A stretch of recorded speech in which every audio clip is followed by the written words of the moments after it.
Hi, it's Grandma here, and I'm reading Tom Sawyer by Mark Twain, Chapter 22, Tom's Confidence Betrayed. It's summertime now, so there's no more school. Tom joined the new order of Cadets of Temperance, being attracted by the showy character of their regalia. Regalia is the uniforms they wear, the hats they wear, perhaps medals or sashes that they wear. He promised to abstain from smoking, chewing, and profanity as long as he remained a member. Now he found out a new thing, namely that to promise not to do a thing is the surest way in the world to make it a body want to go and do that very thing. Tom soon found himself tormented with a desire to drink and swear. The desire grew so intense that nothing but the hope of a chance to display himself in his red sash kept him from withdrawing from the order. 4th of July was coming, but he soon gave it up before he had worn his shackles over 48 hours and fixed his hopes upon old Judge Fraser, Justice of the Peace, who was apparently on his deathbed and would have a big public funeral, since he was so high an official. During 3 days, Tom was deeply concerned about the judge's condition and hungry for news of it. Sometimes his hopes ran high, so high that he would venture to get out his regalia and practice before the looking-glass mirror. But the judge had a most discouraging way of fluctuating. At last he was pronounced upon the mend and then convalescent. Tom was disgusted and felt a sense of injury too. He handed in his resignation at once, and that night the judge suffered a relapse and died. Tom resolved that he would never trust a man like that again. The funeral was a fine thing. The cadets paraded in a style calculated to kill the late member with envy. Tom was a free boy again, however, and there was something to that. He could drink and swear now, but found to his surprise that now he didn't want it. The simple fact that he could took the desire away and the charm of it. And meanwhile, he didn't get to wear his regalia. Tom presently wondered to find that his coveted vacation was beginning to hang a little heavy in his hands. He attempted a diary, but nothing happened during 3 days, so he abandoned it. The first of all the Negro minstrel shows came to town and made a sensation. Tom and Joe Harper got up a band of performers and were happy for 2 days. Even the glorious 4th was in some sense a failure, for it rained hard.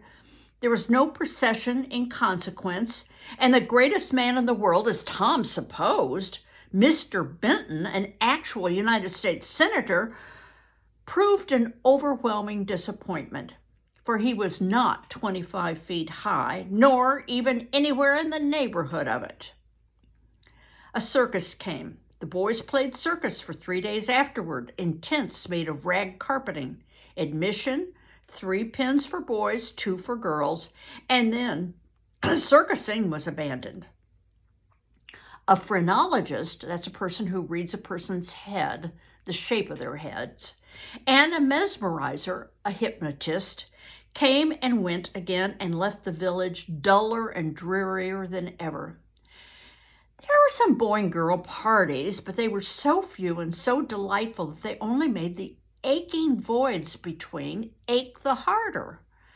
Becky Thatcher was gone to her Constantinople home to stay with her parents during vacation, so there was no bright side to life anywhere. The dreadful secret of the murder, and remember that's the murder of the doctor, was a chronic misery. It was a very cancer for permanency and pain. Then came the measles. Now, today, most children are vaccinated against the measles, but back then the measles happened quite a bit. During 2 long weeks, Tom lay a prisoner, dead to the world and its happenings. He was very ill. He was interested in nothing. When he got upon his feet at last and moved feebly downtown, a melancholy change had come over everything and every creature. There had been a revival, and everybody had got religion, not only the adults, but even the boys and girls. Tom went about hoping against hope for the sight of one blessed sinful face, but disappointment crossed him everywhere. He found Joe Harper studying a testament and turned sadly away from the depressing spectacle. He sought Ben Rogers and found him visiting the poor with a basket of tracts. He hunted up Jim Hollis, who called his attention to the precious blessing of his late measles as a warning. Every boy he encountered added another ton to his depression, and when in desperation he flew for refuge at last to the bosom of Huckleberry Finn and was received with a scriptural quotation, his heart broke, and he crept home to bed, realizing that he alone of all the town was lost forever and forever. And that night there came on a terrific storm with driving rain, awful claps of thunder, and blinding sheets of lightning. He covered his head with his bedclothes and waited in a horror of suspense,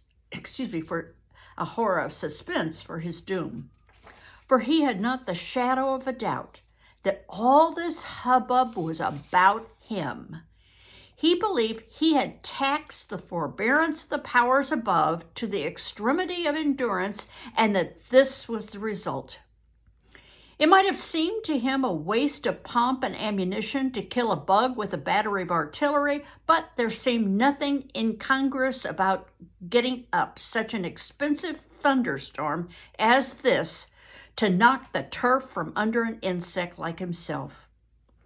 By and by, the tempest spent itself and died without accomplishing its object. The boy's first impulse was to be grateful and reform. His second was to wait, for there might not be any more storms. The next day, the doctors were back, and Tom had relapsed. The 3 weeks he spent on his back this time seemed an entire age. When he got abroad at last, he was hardly grateful that he had been spared, remembering how lonely was his estate, how companionless and forlorn he was. He drifted listlessly down the street and found Jim Hollis acting as judge in a juvenile court that was trying a cat for murder, in the presence of her victim, a bird. He found Joe Harper and Huck Finn up an alley eating a stolen melon. Poor lads. They, like Tom, had suffered a relapse. Chapter 23, Old Muff's Friends. At last the sleepy atmosphere was stirred, and vigorously. The murder trial came on in the court. It became the absorbing topic of village talk immediately. Tom could not get away from it. Every reference to the murder sent a shudder to his heart, for his troubled conscience and fears almost persuaded him that these remarks were put forth in his hearing as feelers. He did not see how he could be suspected of knowing anything about the murder, but still he could not be comfortable in the midst of this gossip. It kept him in a cold shiver all the time. He took Huck to a lonely place to have a talk with him. It would be some relief to unseal his tongue for a little while, to divide his burden of distress with another sufferer. Moreover, he wanted to be sure that Huck had remained discreet. "Huck, have you told anybody about that?" "About what?" "You know what." "Oh, of course I haven't." "Never a word?" "Never a solitary word, so help me." "What makes you ask?" "Well, I was afeard." "Why, Tom Sawyer, we wouldn't be alive 2 days if that got found out. You know that." Tom felt more comfortable after a pause.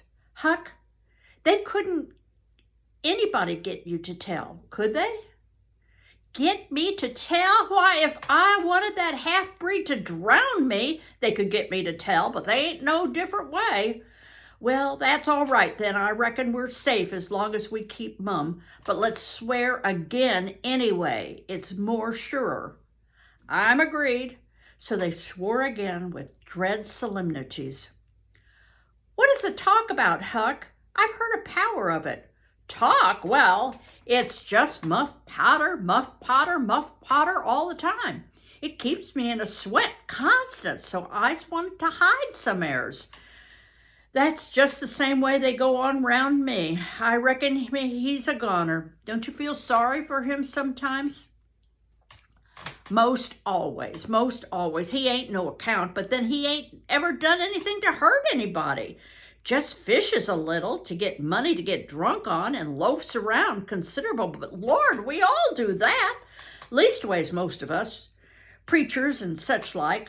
But he's kind of good. He give me half a fish once when there weren't enough for two. And lots of times he kind of stood by me when I was out of luck. Well, he mended kites for me, Huck, and knitted hooks onto my line. I wish we could get him out of there. My, we couldn't get him out, Tom, and besides, 'twouldn't do any good. They'd catch him again. Yes, so they would. But I hate to hear him abuse him so, like the dickens when he never done that. I do too, Tom. Lord, I hear him say he's the bloodiest looking villain in this country, and they wonder he wasn't ever hung before. Yes, if they talk like that all the time, I've heard them say that if he was to get free, they'd lynch him, and they'd do it too. The boys had a long talk, but it brought them little comfort. As the twilight drew on, they found themselves hanging about the neighborhood of the little isolated jail, perhaps with an undefined hope that something would happen that might clear away their difficulties. But nothing happened. There seemed to be no angels or fairies interested in this luckless captive. The boys did as they had often done before, went to the cell grating and gave Potter some tobacco and matches. He was on the ground floor and there were no guards.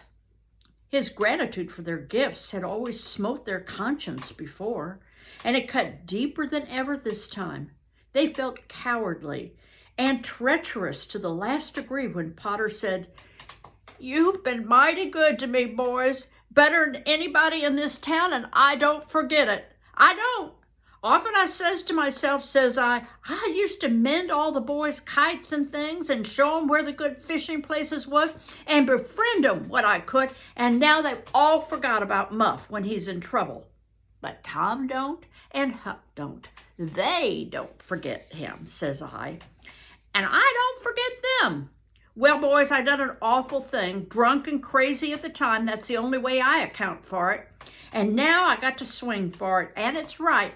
Right and best, too, I reckon. Hope so, anyway. Well, we won't talk about that. I don't want to make you feel bad. You befriended me. But what I want to say is, don't you ever get drunk. Then you won't ever get here. Stand a little further west, so that's it. It's a prime comfort to see faces that's friendly when a body's in such a muck of trouble. And there don't none come here but yourn. Good friendly faces, Get up on one another's backs and let me touch 'em. That's it, shake hands. You're come through the bars, and mine's too big. Little hands and weak, but they've all helped Muff Potter a power. And they'd help me more if they could." Tom went home miserable, and his dreams that night were full of horrors.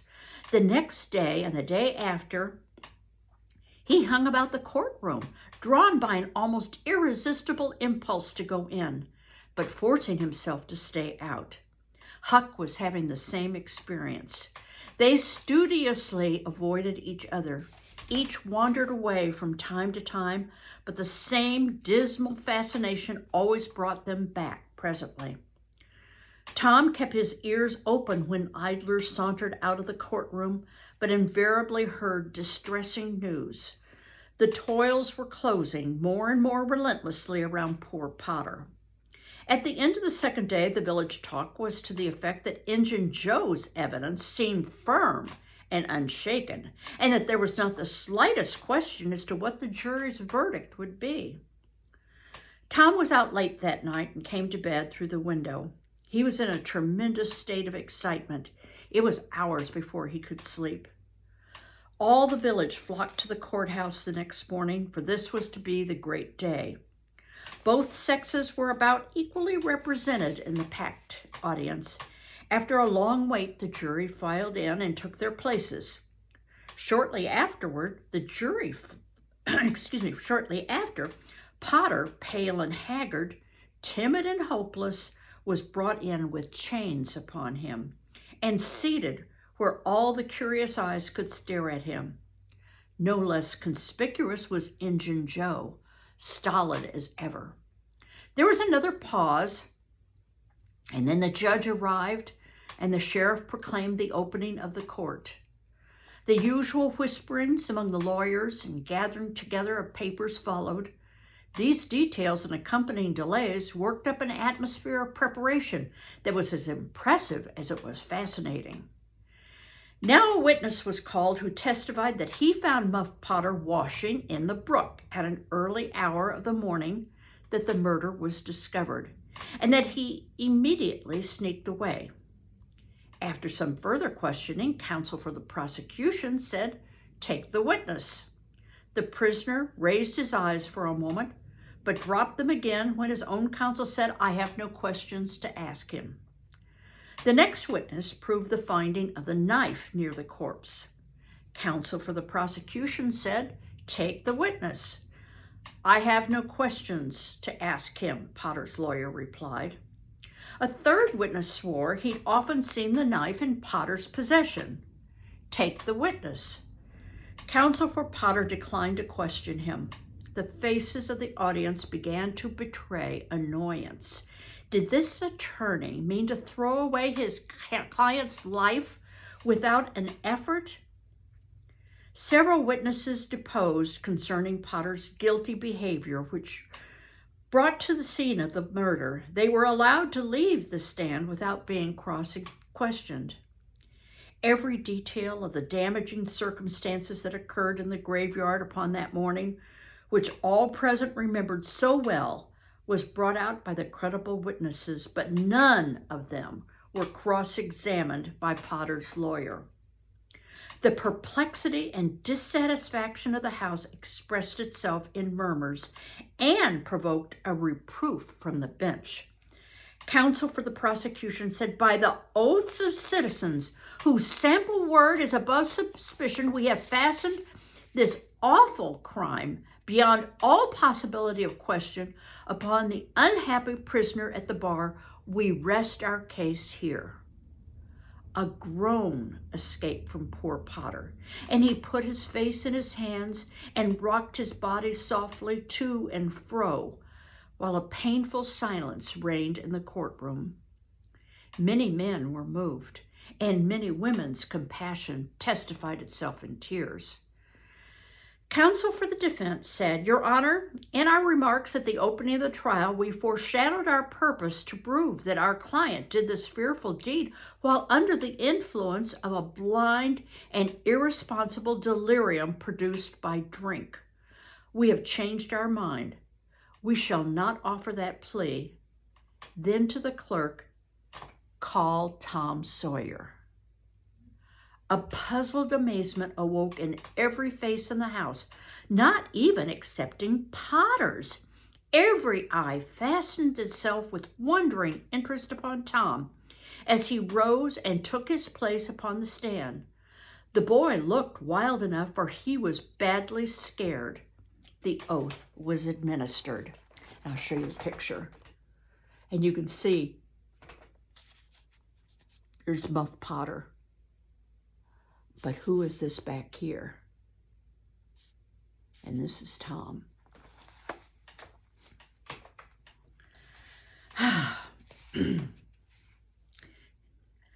Thomas Sawyer, were you on the 17th of June? Where were you on the 17th of June about the hour of midnight? Tom glanced at Injun Joe's iron face, and his tongue failed him. The audience listened breathless, but the words refused to come. After a few moments, however, the boy got a little of his strength back and managed to put enough of it into his voice to make part of the house hear. In the graveyard. A little bit louder, please. Don't be afraid. You were in the graveyard. A contemptuous smile flitted across Injun Joe's face. Were you anywhere near Horse William's grave? Yes, sir. Speak up just a trifle louder. How near were you? Near as I am to you. Were you hidden or not? I was hid. Where? Behind the elms on the edge of the grave.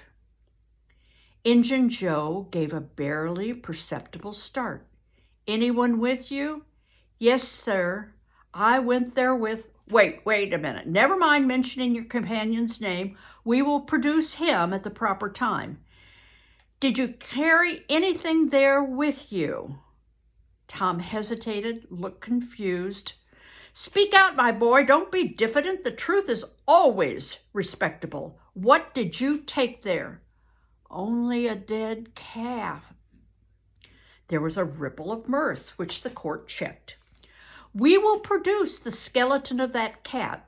Now, my boy, tell us everything that occurred. Tell it in your own way. Don't skip anything and don't be afraid.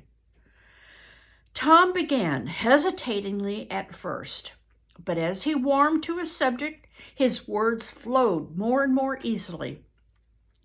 In a little while, every sound ceased but his own voice. Every eye fixed itself upon him.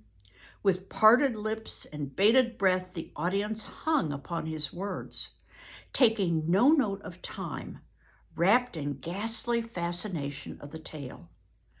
The strain upon pent emotion reached its climax when the boy said, and as the doctor fetched the board around and Muff Potter fell, Injun Joe jumped with the knife and crash! Quick as lightning, the half-breed sprang from a window, tore his way through all opposers, and was gone. Woo! Would you have predicted that? I would not have predicted that Tom would have testified. I kind of would have predicted that Injun Joe would have run away, though. Well, I sure hope they catch Injun Joe before he hurts Tom or Huckleberry. Okay, bye-bye.